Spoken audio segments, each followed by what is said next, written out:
Tonight, Democratic candidate for Florida Governor David Jolly and his running mate Gwen Graham bring their campaign to South Florida. They're at FIU right now as part of a 3-day tour across the state. Before the big event, our Ted Scouten had the chance to sit down with the pair and talk to them about the issues that top their list.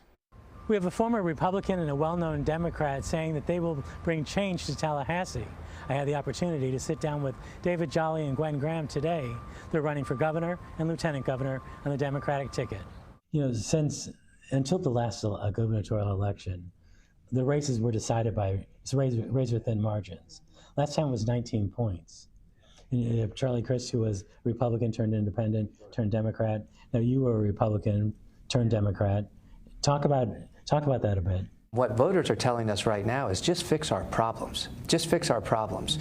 We're tired of the culture wars. We want people to address the cost of housing, the cost of health care, and where to educate our kids. Getting down to some current issues, redistricting. What's your plan for that? Well, we agree that we believe there needs to be an independent redistricting commission. Yeah, the answer to Republican gerrymandering is not Democratic gerrymandering. The answer is to recognize that gerrymandering is wrong, that gerrymandering allows politicians to pick their voters instead of voters picking the politicians. Property tax elimination. People want relief from property tax because as values went up, their taxes went up, and it's too high for many. What's your solution there? I think the governor owes it to us to show us how the math works. I think there's more questions than answers right now. We need property tax relief. I've spent a year talking about a new $250,000 homestead exemption for first-time home buyers. Abortion. I mean, laws have changed drastically in Florida. What would be your...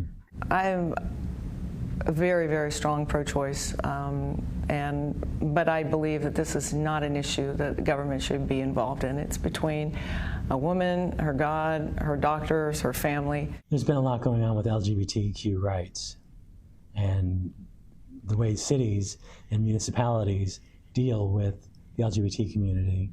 It's a shameful chapter in Florida history. First, let local communities decide how they wish to celebrate the people within their community. It's none of Tallahassee's business. Exactly. What Miami-Dade or Broward or Palm Beach want to do. They're holding a rally here at FIU tonight at 8 o'clock. Next stop for them is Tampa tomorrow and Orlando on Saturday. At FIU, Ted Scouten, CBS News, Miami.